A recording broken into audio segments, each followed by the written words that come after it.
Hey everyone, it's Denise Brown from the Caregiving Years Training Academy. Thanks so much for joining me. Over the next few weeks, I'm going to introduce you to our presenters for the Caring Conference, our Courageous Acts, which takes place on November 12th. Our virtual event really takes a closer look at the courage in our day. And I'm thrilled and delighted to introduce you to Kathy Murri. Hi, Kathy. Hi, Denise. Kathy Murri is one of our certified caregiving consultants, educators, and facilitators. She's also a grief movement specialist, and she is the founder of Care, Grieve, Heal. Kathy, I'm thrilled to be able to talk to you today about your presentation. I'm thrilled to be here, Denise. Thank you for having me. Although yours really isn't so much a presentation as an experience. That is correct. So tell us what we will experience. So basically what grief movement entails, and I just want to say something about the title grief movement, because people might think, oh, it's only really useful if I'm grieving. But what it actually is a series of movements that we do that can address the emotions you're feeling and find a way to release them physically, other than through talking or writing or other ways that we might choose to do that. So basically what I will lead people through is a 20-minute experience of different exercises that involve breath, sound, and movement to release those emotions and to reinforce. What I want to really do with this exercise is to reinforce courage and power, really celebrate our courage and power. So I'm actually a client of Kathy's. She is my grief movement specialist. And Kathy has been working with me since my brother's death 2 months ago.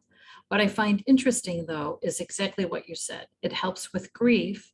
And what I find is that I'm working through grief around all kinds of experiences in my life. My brother's death, plus all other changes that have happened in my life. I find it so powerful to be able to release them through movement.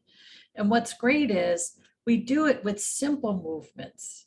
I don't have to warm up before we get together. I don't have to worry about, oh my gosh, am I going to be able to do this?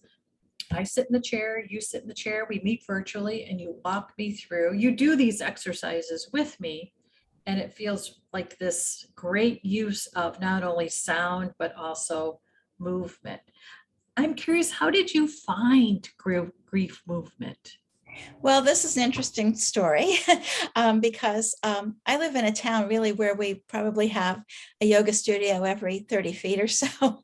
But until I was 60, I did not do yoga on an organized level. And so I started doing yoga around then. And I had seen for the past couple of years this grief movement training offered by Paul Denniston, who invented grief yoga. And I kept thinking, well, I'm not really a dedicated yoga person. I'm not really the person who should do this training. It's not going to work for me. I can't get down on the floor, et cetera, but I don't know what, I guess I just kept seeing it over and over. And I thought about it enough that I thought I just need to try it, because obviously I can't stop thinking about it. So I tried it, and all of the movements, as you know, can be done from a chair. Actually, when people are in the workshops, I encourage them, if they don't want to have their cameras on, to turn their cameras off, or if they want to make sound and not be heard, to turn their microphones off. Because really, it's about the participation. And as you said, they're all really, I think they're really accessible movements. We do tell people if it's something that hurts, don't do it. Don't strain your body doing it. But it's kind of amazing, I think, at the transformative effect they can have when you string, a bunch of them together. So what I'll be offering is basically a flow, which is stringing together about 20 different exercises that hopefully take people from a starting point to a finish point. What I find fascinating is that you're able to tailor these movements around a theme. So the theme that you're creating for us is based on the conference theme, and it's courage and power. Right. So why do you think it's important for us to tap into our courage? I think I think for everybody, but I think especially when you're caregiving, which is so hard, or when you're grieving, which is so hard, you tend to forget about the positives about yourself. You tend to forget about how courageous you are just to even have taken on caregiving, or about how much power you really do have. Because, I think it's human nature for all of us to think about the things we felt we didn't do as well as we would have liked to have. And I think the exercises here and the conference give us an opportunity to really celebrate how courageous we are to even do this work, and the power we have as a result of doing this work, the internal power. What's interesting, your story of actually pursuing grief movement is a story of courage. I like to think so, yes. Because really I'm, in case we can't tell, an overweight person who doesn't move around a lot. I'm not real flexible. And so, it took a lot for me to do it, but I'm so glad I did it. Just being on the other side of it, it's just really changed the way I think about a lot of things, and the way I approach, obviously, grief support as well. So it's interesting, you had been telling yourself a story around whether or not you could do something like this. Right. And then you had the courage to tell yourself a different story. That would be accurate. Yes. So Yes. now that you've told yourself a different story about this, you see yourself doing a different kind of work. I do. I see myself as being able to do grief movement with clients and have it be really effective for them. And I also, as I think I just started like the preliminary training for chair yoga teacher, which I would never have thought I would have done 6 years ago when I started doing yoga. But I'm doing that, I think, as a means of finding out more about the movements and being able to have a background to create more movements myself. So I think it's interesting when we think about courage, it's also the courage to challenge ourselves around the truth of a story or the truth of a belief. Yeah, I think that's a very good observation. Yes. It's like we may not be who we think we are, or who we tell ourselves we are. Right.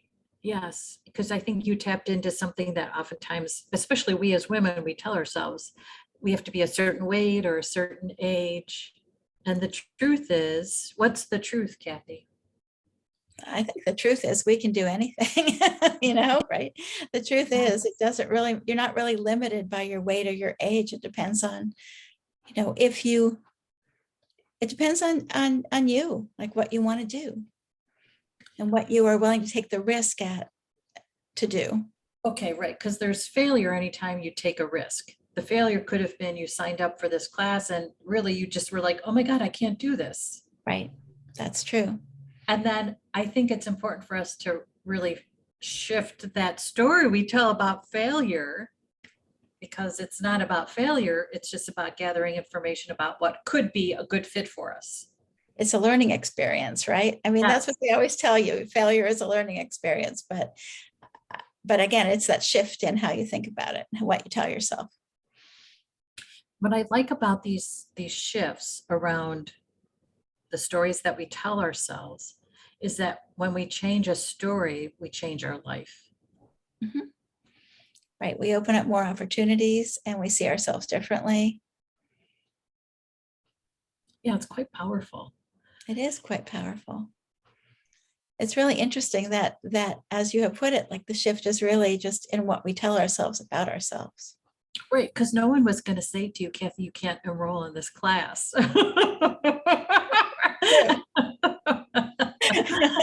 Right. The barrier was you having this idea of who could enroll in this class or who Right. should enroll in this class. Right. Okay, so your presentation is actually kind of in the middle of the day on November 12th, because I like that we're going to have workshops and then your experience, which is a way for us to move. So it feels like we're getting a natural break during the day. And your workshop is at 11:30 a.m. Eastern time. So for those who say, oh, I don't know, can I do this? What's your challenge around the courage to do it for them? I think they should come and try because I think Yeah. they can do it. I Right. think they Yeah. need to come and try. And again, we're offering them an opportunity to try, without anybody seeing what they're doing. A lot of times we're self-conscious, about, oh, I'm going to look funny doing this, or I'm going to sound funny doing this. So come and do it, incognito. It's fine. Yeah. I like that. Let's try it. Yeah. You give us permission to experience it in a way that our comfort level allows us to experience it. Right, exactly. So Kathy, for our listeners and viewers who'd like to reach out to you, how can they connect with you? Well, they can reach me at kathymurri@gmail.com.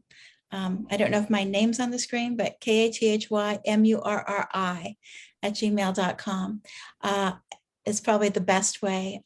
Website coming soon. I've said that for years, but really, it may. It's coming soon. It's coming soon. Yes. Okay.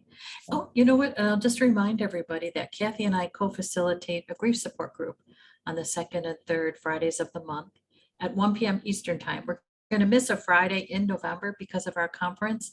But if you are in a situation where you're grieving the loss of a family member, please keep our group in mind. It's virtual on the second and third Fridays of every month at 1 p.m. Eastern time.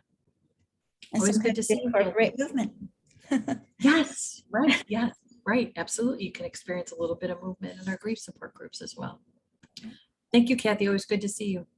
Thank you, Denise. It was good to see you too, and I appreciate the opportunity to talk about grief movement. So please join us November 12th. It's virtual. It's a full day. You'll have an opportunity to tap into your courage, which is really what we want you to do, is to see yourself in a courageous light. For more information about our conference, you can go to careyersacademy.com. Thanks, everyone. I'm Denise Brown. Take care. Bye-bye.